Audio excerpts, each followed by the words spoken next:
और भाई। नमस्कार। मैं हूं भारत पुत्र इरफान शेख और आप देख रहे हैं वेब वार्ता। आज यूजीसी को लेकर के काफी सारे मसले हो रहे थे पूरे देश में। अलग अलग राज्यों में जो युवा वर्ग है वो डेमोन्स्ट्रेट कर रहे थे। और एक तरीके का जो हीट है पॉलिटिकल लीडर्स भी उसको महसूस कर रहे थे। और खास तौर पे गवर्नमेंट में जो बैठे थे वो इस बात से परेशान थे कि जेन जी एजिटेट क्यों कर रहा है। इस पे मैं चाहूंगा राकेश जी आप कुछ बताएं और हमें समझाने की कोशिश करें कि सुप्रीम कोर्ट ने आज क्या टिप्पणी दी और लेटेस्ट क्या स्टेटस है। Thank you Irfan. Irfan, supreme court ने सबसे पहले तो ये कहा कि ये जो नियम बनाए गए हैं ये भ्रम पैदा करते हैं और इसका मिसयूज होने की पूरी पूरी आशंका है। तो ये एक बहुत बड़ी टिप्पणी थी। पहला तो उन्होंने ये कहा कि पहले तो स्टे लगा रहे हैं हम इस पर, और मार्च में कोई तारीख उन्होंने दी है कि हम सुनवाई करेंगे, तब तक के लिए स्टे है। दूसरी बात उन्होंने कहा कि ये ठीक से बना नहीं है, ये जो भी नियम है ये भ्रम की स्थिति पैदा करता है और इससे अ, इसका मिसयूज होने की आशंका है। जाहिर सी बात है, उनका कहना ये था कि इसे ठीक से बनाया नहीं गया है, बहुत सारे एंगल्स देखकर नहीं बनाया गया है। और इसीलिए उन्होंने तीसरी जो अपनी टिप्पणी की वो उन्होंने ये कहा कि अब की बार आप जो एक कमेटी बनाए, नई कमेटी बनाए और उसको ये काम सौंपे, और उसमें वेल मतलब रीनोन लॉयर्स होने चाहिए, विधिवेत्ता होने चाहिए। शब्द है विधिवेत्ता, मतलब लॉयर्स हो, कानून के बड़े जानकार हो, जिनको पता हो कि एक एक, आप जानते हैं इरफान, आपने तो सुप्रीम कोर्ट भी कवर किया है, तो एक एक शब्द का उसमें जो कानून बनता है जब, तो एक एक शब्द का, पंक्चुएशन का, कॉमा, फुल स्टॉप, सबका मतलब होता है, सबके मायने होते हैं। इसमें कॉमा पंक्चुएशन की भी गलतियां हैं इसमें, इस कानून में सारी गलतियां हैं। मुझे तो यही नहीं समझ में आ रहा था। और खैर, बाकी उन्होंने, कोर्ट ने बहुत सारे पॉइंट्स उन्होंने दिए हैं। उन्होंने ये भी कहा है कि ये कैसे तय होगा कि कोई एक वर्ग ही प्रताड़ित है, ये भी कहा उन्होंने। तो इसमें बहुत लूप होल्स हैं, उसको लेकर बैठने के लिए कहा है कोर्ट ने। और देखें अब मार्च राकेश में जी जब सुनवाई इसमें होगी। इसमें एक सवाल मैं आपसे ये पूछना चाहता हूं कि एक स्टूडेंट थे जो इंजीनियरिंग कर रहे थे वेमुला। और उन्होंने प्रताड़ित होने के बाद उनके कास्ट को लेकर के एक मेंटल हैरेसमेंट हुआ था और उन्होंने सुसाइड किया था। तो उनकी जो मदर है उन्होंने एक पीआईएल दाखिल की थी जिसके बाद में ये सारी चीजें क्योंकि गवर्नमेंट जो है सरकार जो है इनसेंसिटिव नहीं है मैं कहूँगा। और उसको लेकर के ब्यूरोक्रेट्स भी बैठे पॉलिटिकल लीडर्स भी बैठे तब जाकर के ये एक कानून लाया गया था। और 2012 का जो यूजीसी एक्ट है उसको चेंज करने की बात हो रही थी उसी पे इतना सारा हंगामा हुआ।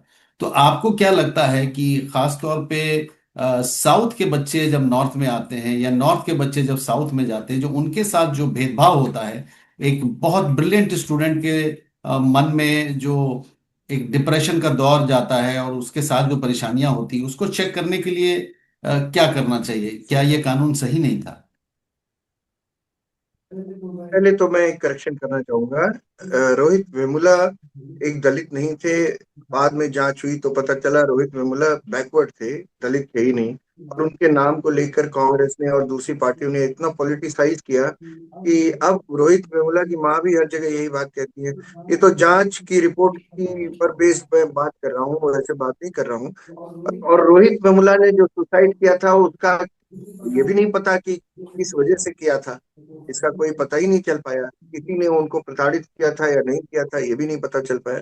दूसरी बात, आप हायर एजुकेशन इंस्टीट्यूट में आप भी पढ़े होंगे, यूनिवर्सिटी में, मैंने भी इलाहाबाद यूनिवर्सिटी से ग्रेजुएशन और पोस्ट ग्रेजुएशन की है। एक वर्ड होता है बुलिंग। बुलिंग हर जगह होती है, छोटी क्लासेस में भी होती है, टेंथ से पहले की क्लासेस में भी होती है, लेकिन वो कास्ट और क्रीड पर नहीं होती है बेस्ड, रिलीजन पर बेस्ड नहीं होती है। वो बस दो तीन गुंडे टाइप के तत्व होते हैं, वो एक छोटे किसी सीधे साधे बच्चे को डराने लगते हैं और उसकी बुलिंग करते हैं। और ये बुलिंग ये कभी रिलीजन या कास्ट की बेस पे मैंने तो नहीं देखी। पता नहीं कौन सा कानून ये लोग बना रहे हैं, मैंने तो कभी नहीं देखी। हाँ, मैंने ये देखा कि कोई कमजोर आदमी होगा, कोई गरीब सा आदमी बेचारा अपने पहनावे से लग रहा होगा, तो उसको लोग लेके मजाक जरूर उड़ा देते हैं। लेकिन कास्ट पर मैंने कभी नहीं ये देखा, मेरा अपना जो अनुभव है। लेकिन हाँ, ये नियम कुछ इस तरह होना चाहिए था कि कोई भी स्टूडेंट किसी भी स्टूडेंट से प्रताड़ित हो तो, irrespective of caste and religion, कोई भी प्रताड़ित हो सकता है, वो ना शिकायत कर सकता है, उसकी राकेश जांच हो। जी, ये जो पर्टिकुलर कानून लाया जा रहा था, तो आपको क्या लगता है कि इसका मिसयूज भी होता? मिसयूज ही होना है इरफान साहब। इसमें ये मान लिया गया है कि सवर्ण ही दोषी होंगे, चाहे जो हो, कोई भी हंगामा हो, वायलेंस हो, उसमें दोषी सवर्ण ही होगा। फिर इसमें ये बैकफायर भी कर सकता है, ये लोग ब्लैकमेल कर सकते हैं इसको। अब कोई लड़का अगर, उसकी नहीं बनी किसी सवर्ण लड़के से, कोई बैकवर्ड लड़का हुआ और उसने झूठ मूठ कुछ कह दिया, या कोई लड़का कंपटीशन में एक दो नंबर से पीछे है, तो वो उसके ऊपर आरोप लगा दे। अब आरोप लगा दे, जांच बाद में होगी, एक्शन पहले होगा। तो आपने तो उसको मेंटली हैरास कर दिया, आपके सिस्टम ने हैरास कर दिया। ऐसा क्यों कर रहे हैं आप? अच्छा, आप कहते हैं आप जाति प्रथा आप छोड़ रहे हैं, छोड़ना चाहिए। दिन रात आप गाते हैं, आप खुद नहीं छोड़ पा रहे हैं, और छोड़ेंगे कैसे? आप कास्ट पर आप वोट बांटते हैं, आप कास्ट पर टिकट बांटते हैं अपनी अपनी पार्टियों के। आप कास्ट पर बेस करके आपने पूरी पूरी अपनी पूरे हिंदुस्तान को कास्ट बेस कर दिया है, और आपने इस हिसाब से कर दिया है कि वो कभी नहीं खत्म होगी। तो हर व्यक्ति अपनी जाति बताना जरूरी समझता है, वो सर्टिफिकेट लेके चल रहा है कि मैं SC ST हूँ या मैं बैकवर्ड हूँ। ठीक है, आपने कुल मिलाकर के सम अप बहुत अच्छा किया। और हमें ऐसा लगता है कि 19 मार्च तक हम लोगों को इंतजार करना चाहिए, ताकि क्या अमेंडमेंट्स करते हैं गवर्नमेंट की तरफ से, क्या कार्रवाई होती है, और फाइनल शेप क्या मिलता है वो सुप्रीम कोर्ट की हियरिंग के बाद ही पता चल पाएगा। थैंक यू वेरी मच, बहुत बहुत शुक्रिया। जी। इरफान साहब, एक बात कहना चाह रहा था, उसके बाद समाप्ति करते हैं अगर आप इस जी, शो की। प्लीज प्लीज मैं प्लीज। ये कहना चाह रहा था, शांत पड़ा समंदर है, इसमें हलचल क्यों मचा?